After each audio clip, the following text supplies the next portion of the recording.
Welcome back to Mecha PPV, back with the Blueberry 4Runner 1986 project. Boy, I tell you what, it's been a blast. Let me tell you a little story. One day I was going to work and I was stuck in traffic in the middle. It was maybe like 8 o'clock-ish a.m. You know, traffic all over the place. It was downtown Dallas we're talking about over here, baby. And then all of a sudden, my shifter did not want to go in gear. And I was like, oh no, what is going on? And as I'm doing that, I force the clutch in, or I'm pressing the clutch and I force my shifter in, and guess what? Tons of brake fluid got on my toes. It was terrible. I was like, what? And guess what it is? The master cylinder for the clutch is definitely gone bad. So you know what I did? I had to do it. I had to go on Amazon and order a nice, genuine Aisin master cylinder. Boy, oh boy, was I excited when I saw this puppy. But look at the master cylinder. Look how whoa. It looks like it's been outside for years. It's been there for years. It's probably stock. Here I'm showing you the extra play in that square cut seal that's inside that cylinder there. And here is the brand new Aisin. Look at this. Rebuilt. Oh my goodness. And it's painted. Aisin. That's brand. Amazon. Aisin is where to be at. They actually paint theirs. Exactly, bro. And this is what caught me. Like, Aisin actually has their own store in Amazon. So if you need good parts, don't go to AutoZone. Don't get that Clutch Masters or wait, that's actually like a performance brand, ain't it? But don't get that generic off Japanese, or no, it has to be Japanese to be good. Chinese made, yeah. You know, master cylinder from there. Don't get that. Get some Aisin parts. They're good parts. Even my actual master cylinder for my brake system needs to be replaced. Look how ugly it looks. Here I'm doing a bleed test. As you saw, I did the drip test where I let it sit while it's dripping. That really helps getting air bubbles out of the master cylinder. You don't really have to need like a vacula. I don't know if you ever used a vacula before, but those are pretty helpful. Next day, here we are cleaning the inside. Oh man, what am I gonna do? I'm cleaning the inside. It's gonna get down and dirty. Just a quick vacuum. There's a lot of dirt. There was a lot of oil back there. We took off the carpet. Notice that we took off the carpet. And right under the carpet, we had a cluster mesh of wires down there. This is for the audio system that the previous owner had installed, which wasn't a great of a system, to be honest. But he made a bunch of holes inside of the floor pan. It was terrible setup. Wires everywhere. The janky wires he used are from like home theater systems. It was terrible. I don't know how. Well, I know how he got away with it, but I wish he would have actually tried. Stuck on the bottom right there. There's my Bobby James right there, helping me out with this brace. Go that way so you can lift it. You're probably wondering, why couldn't you just go to the back?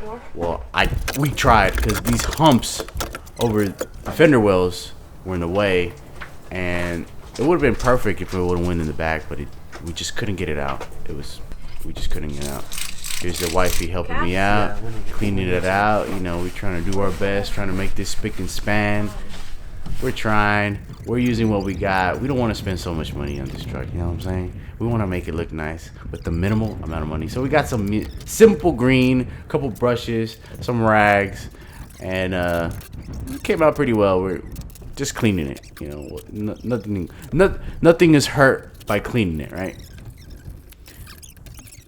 Here is where the seats, the second row seats were. The second row seats that were installed on this truck were not the originals. I believe that the second row seats that it had was from a gen, the second gen, which are a bit different. They're different spacing for the brackets. Here I have the idea to heat up the sound detonation. Why would you take it off to begin with? Well, one, I wanted to take it off. My main purpose was I don't like the look of it. Not only that, it's been there for years. It smells bad, and it just sticks all kinds of dirt. But I was getting kind of frustrated here because it wasn't going fast enough. It was making a mess.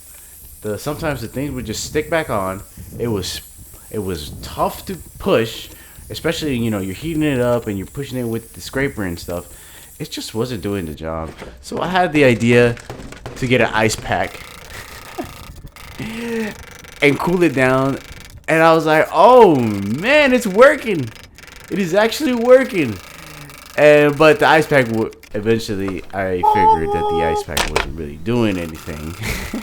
And it was just sitting there. But part of my brain was like, you know what? It might be working. So I just left it at a corner there and just started. But in all reality, it wasn't really doing anything. I thought it was gonna work. But the sound detonation was so old. I think that's much better. A little bit of slapping. I don't think that this thing really does anything. I got this ice pack. Initially, when I first put it on and it started cracking, I was like, oh, it's working. But then after I started seeing that on some spots I wasn't even putting this, it was cracking. So I think this is old enough just to slam it down. So that's what I'm gonna do. We don't need this. So now that we find a quicker method, I think we'll get this done much faster. True that, bro. True that. What is that noise? Oh, that's a sprayer. That was some animal. Yes, look at all that. You saw all that rust in the corner over there. That is gonna get treated. Here I'm taking off. Ooh, leg action. Here I'm taking off the leftover that I couldn't get off with the hammer for the sound detonation. And also, this is like a seam sealer for the body. They just from factory they just leave just clumps of that stuff there. I get the Dremel to clean the corner here. It was really bothering me, so I was like, I need to clean this, and I blew out like like 4 little sandpaper little discs that go around that Dremel. But it came out it came out pretty good. I wasn't disappointed of the end result. That's what we want right there. Nice. So the backside, you see how shiny it is now ever since we cleaned that. The backside right now I'm going over it's 80 grit. This is a high grit sandpaper that I'm going over with. It's not a 150 because I remember I went over it with the high grit first. So I want to take out all the shine, and it kind of hurts people when the shine is being roughed up like that. But it's going to have to get done because I do plan on doing Rhino line or bed liner. So here I'm going over again with 80 grit. Really simple, easy process. The 80 grit does a really great job of scratching the surfaces. But we're not going to leave it there. We're still going to do some more prep. We're going to remove this harness, and my plan is to put some spray on bed liner inside these wells. It should detonate it just a little bit, but it's not going to be a rubberized bed liner. It's going to be a spray on. So here I'm taking off the harness to get that out of the way, and I'm going to go in and clean all this mess that's in there. It was pretty dirty in there, very dirty. So I'm taking out all the dirt that's in there. It's been years and years of dirt. We suspect that this truck was flooded at one time, stuck in the mud. So I wanted to show you a quick comparison. This is the clean side. I already did a little bit of acetone cleaning and everything. This is the dirty side. It is freaking dirty. You see some wet spots here. We probably gotta treat those. But it is dirty. This is how the other side used to look. Over here where the gas cap is, all that is freaking dirty. So once I give it a little cleaning, it's gonna look like this. It's gonna look way better. And I'm gonna put the bed liner. Oh, it's gonna look nice. I'm so excited. I'm so excited. So here's the first coat of bed lining. So you see a little bit of overspray over there. Don't worry about that, bro. Don't look at the imperfections. All right. It's gonna come out clean. Trust me. Plus, you're not gonna see this. All right. You're not. So we're masking. I put the 2 coats of or actually it was 3 coats of bed lining on the inside. I just wanted something to keep it nice and clean back there. And now the wifey is helping me mask, because now we're gonna do the main visual bed, whatever you want to call this area. And this part, all of this is gonna be bed lined. You ready? But first, some self-etching primer. Why would you need this stuff? For bare spots. It's an 80 grit sandpaper. The 80 grit sandpaper takes the paint off good, and you're gonna see bare spots. So what I did, I went in and coated it with self-etching primer to get those spots. And then right after these 3 coats, is actually 3 coats of etched primer on certain areas, only on the spots where you see the bare spots. You see how now it's kind of changing. There's the bed looks like it is completely covered with self-etching, but it's not. So once we get to the proper location for the bed lining, all that's gonna go away. All right, we're at the workshop. It's not a workshop, it's my parents' house. But we just sanded down this 150 grit. Remember, we had etched primered it, 3 coats, and then we fixed some of the rust, some of the holes. We did so much already, so we came over here, used the garage, and get this thing figured out. So far so good, and we're about to do the mineral spirit cleaning. We'll probably do that a couple times, and then we'll get it. Notice that the sanding for this time around was 150, not 80 grit. So here is the bed liner application. If you're wondering what kind of bed liner this is, Raptor liner from Amazon. The main reason we're at my parents' house is for the air compressor. I have a 60-gallon air compressor there that does a great job for stuff like this.